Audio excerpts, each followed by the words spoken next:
Welcome.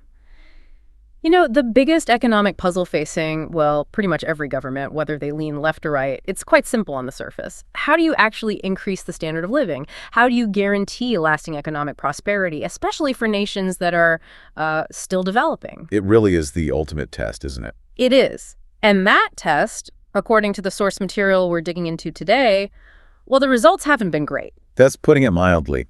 The sources argue that for decades, the big debate was always capitalism versus communism. But the core critique we're seeing here is that both systems fundamentally share a fatal flaw. Okay. Which is centralization. Right. So let's unpack this. We're doing a deep dive today into a concept called a decentralized economy based on PROUT. That's Progressive Utilization Theory, which was developed by Shrii Prabhat Ranjan Sarkar. And the argument is pretty direct. Whether wealth is centralized in, say, a few big corporations like in capitalism, or it's centralized within a ruling party like in state socialism. The result for the average person, the sources claim, is basically exploitation. Okay. And the source material argues that this centralized approach just can't fix the problems, especially in more remote areas. It seems inherently unable to. Think about it. Policies get made by a handful of people, maybe thousands of miles away. The source calls them pillars of capitalism. They don't have that local experience, so the planning, well, it often fails the very people it's meant to help. Right. So our mission today is to really analyze PROUT's alternative. This quite radical decentralized model. We need to break down its 5 core principles. And see how this system claims it can wipe out exploitation, guarantee that ever-increasing purchasing power everyone needs. Which is the holy grail. Exactly. And even, apparently, support overall well-being, including psycho-spiritual progress. Okay, let's start with the critique of centralization. The sources talk about cruel hoaxes in places like India. Yes. The idea is that some political promises or programs look good on paper. Maybe they offer some minor help, but they're really just concessions. Just enough to keep people quiet. Basically, while the vested interests keep accumulating wealth and the majority remain economically dependent, may be distracted. So if that's the problem, the solution has to be the complete opposite, starting right at the grassroots level, real local control. Which brings us neatly to principle 1, local control of resources. The foundation. Absolutely. The rule here, according to PROUT, is strict. All the resources needed for the minimum requirements of a community, a socioeconomic unit, must be completely controlled by the local people within that unit. Raw materials, industries, the capital generated. All of it. Locally controlled. Okay, but here's a big question. Who exactly counts as local people? Is it about where you were born, your ethnicity? No. And this is where it gets really interesting, maybe even controversial. The definition in the source is purely socioeconomic. Meaning? Local people are defined as those who have actively merged their individual economic interests with the collective economic interests of that specific area, that unit. So it's about commitment to the local economy, not about your background. Precisely. And anyone who hasn't done that is considered, by this definition, an outsider. The system is designed to prevent these outsiders, especially what it calls a floating population, from interfering. Why? What's the main danger there? The outflow of wealth. If capital generated locally gets siphoned off by external interests, the whole decentralized model collapses. It undermines everything.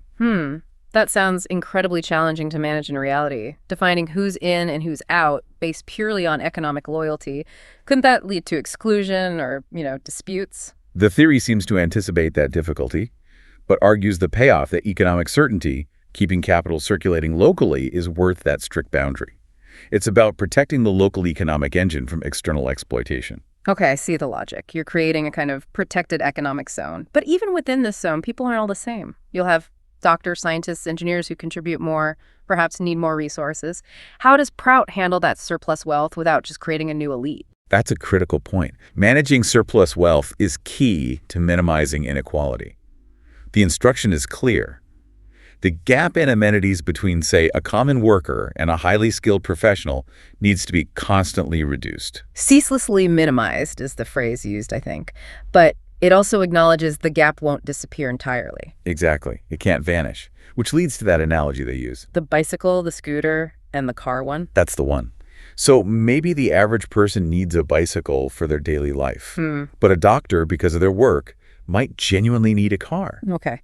The way to shrink the gap isn't to deny the doctor the car, but to improve the standard for everyone else. So maybe the person with the bicycle gets upgraded to a scooter. So the gap narrows, but merit and need are still recognized. Yes, but, and this is important, the gap itself needs constant scrutiny. Continuous assessment, the source says, to make sure necessary amenities don't just become a cover for new forms of exploitation. That constant vigilance seems vital. Okay, so that's principle 1. Local control. Managing surplus carefully. What's next? If the resources are local, how should they be used? This leads to principle 2. Production for consumption, not profit. And this is a fundamental shift from how most economies operate today. A huge shift. Explain that. Well, current systems generally run on a profit motive, right? Companies make what sells best, what brings the highest return. This leads to intense competition, booms, busts. The usual cycle. PROUT says the primary motive must be consumption, producing goods and services specifically to meet the needs of the local people within that unit. So production is driven by local demand, not potential profit elsewhere. Exactly. Because goods are made locally and sold locally for local needs, the money, the capital, keeps circulating within that unit. It doesn't leak out, chasing higher profits somewhere else. The immediate benefit seems to be economic certainty then. Predictable supply, predictable demand because it's all localized. That's the idea. This consumption focus, in theory, prevents that capital outflow and is the mechanism. PROUT proposes to guarantee that people's income and their purchasing power can continuously increase. Something centralized systems, whether capitalist or communist, have struggled to deliver consistently, according to the source. Because the profit motive always allows, even encourages, capital to flow away from the community if a better return is perceived elsewhere. Okay, but let me push back a little here. If you remove that intense pressure of profit-driven competition, what drives innovation? Is there a risk that quality suffers or things stagnate if you're only producing for local needs and not competing globally? That's a fair question. PROUT's answer seems to be the innovation shifts focus. It becomes driven by local necessity and the desire for quality within the cooperative structure rather than purely financial gain. Which brings us to the structure itself. Principle 3, cooperatives as the structure. Yes. The idea is that the main engines of production and distribution in agriculture, industry, trade should be organized as cooperatives. Why co-ops specifically? Because they naturally align with local control and the consumption motive. The sources actually acknowledge that co-ops have often failed in the past. Right, that's a common criticism. But they argue the reason they failed was economic centralization. They were forced to compete against massive monopoly capitalists. They didn't have guaranteed rights over local raw materials. So under PROUT's system, those weaknesses are removed. Theoretically, yes, because Principle 1 guarantees local control of resources and Principle 2 guarantees local consumption. The cooperatives operate in a much more secure environment. The population, seeing the direct benefits, would then wholeheartedly support them. So the system itself nurtures the cooperative model. What happens to private businesses? In the sectors essential for providing minimum requirements, private ownership is phased out. Cooperatives become the norm. Exception might be very small-scale stuff or highly specialized complex operations. Makes sense. So you have this cooperative engine, but it needs fuel, it needs people. Exactly. Which leads directly to Principle 4, local employment. This isn't just a suggestion, it's presented as a core mandate. Local people must be employed in local enterprises. Yes. It's positioned as the way to solve unemployment and eliminate that outsider interference we talked about. Yeah.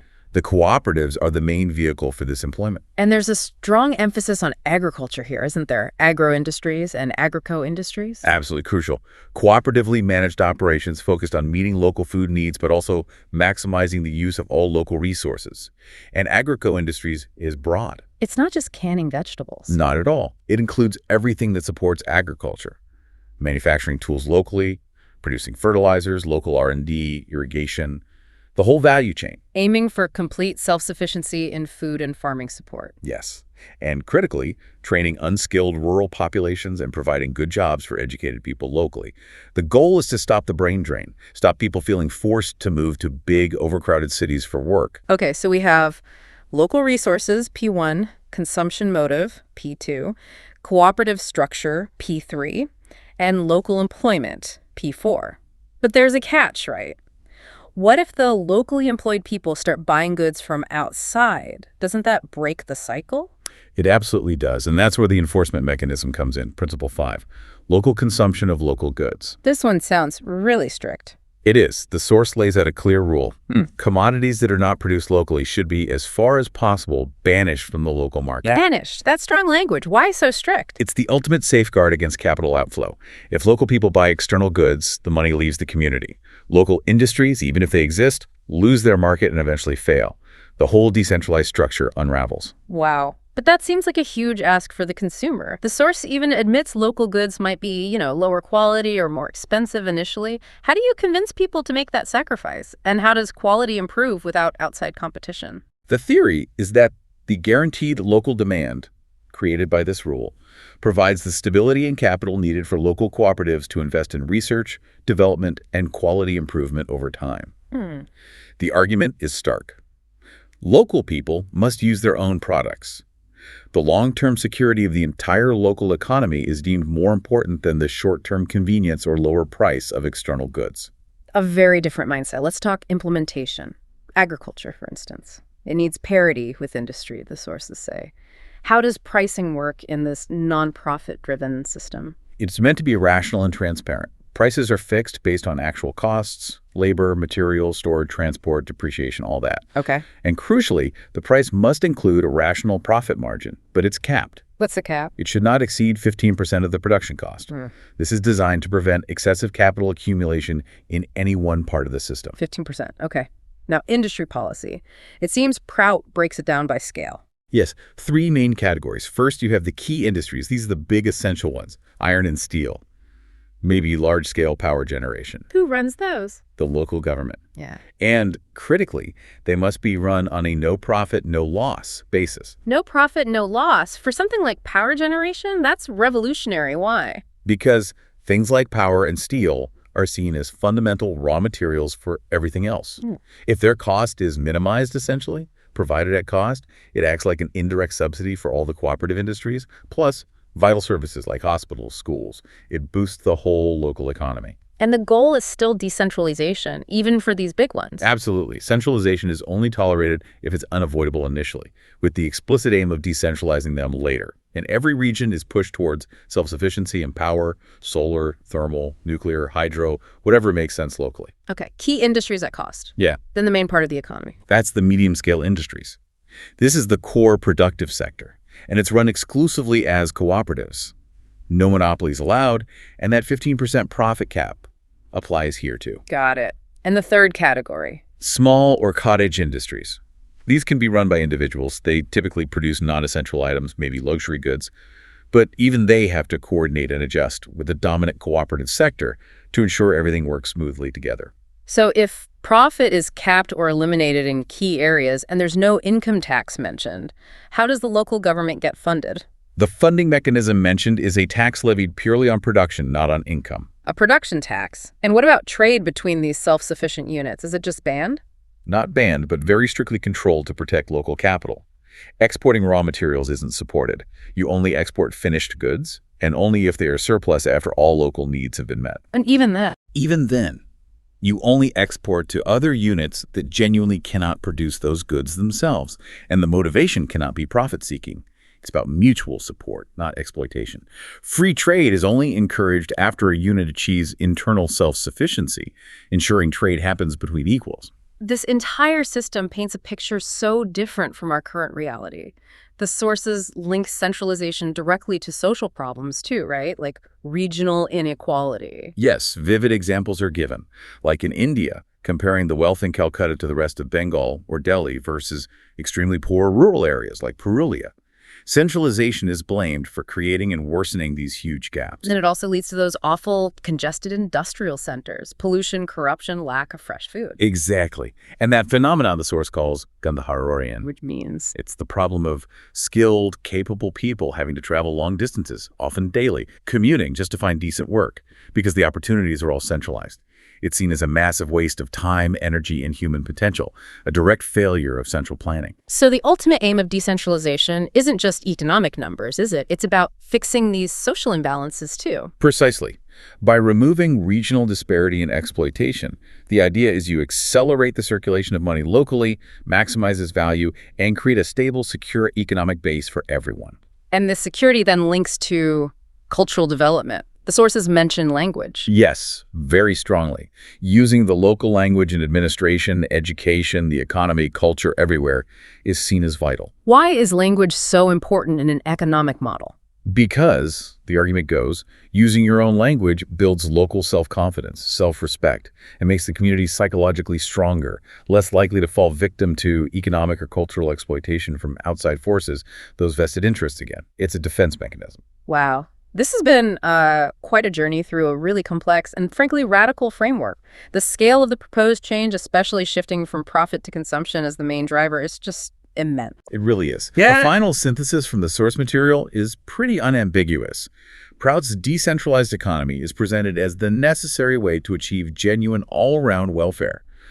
By minimizing that rich-poor gap, guaranteeing purchasing power keeps rising, it clears the path, they argue, for deeper psychospiritual progress for everyone in the community. Which brings us, as always, to a final thought for you, our listeners, to chew on.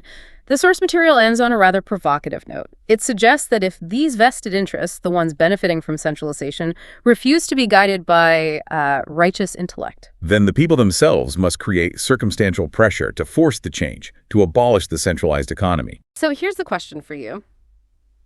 Thinking about the world today, what existing political or social movements, if any, seem to echo this call to action, this demand to dismantle centralization for a decentralized local system? And secondly, getting practical about those PROUT principles we discussed. What specific hurdles, beyond just the obvious resistance from vested interests, would prevent local people from actually taking control of massive key industries like power generation, especially under that mandate to run them on a no-profit, no-loss basis?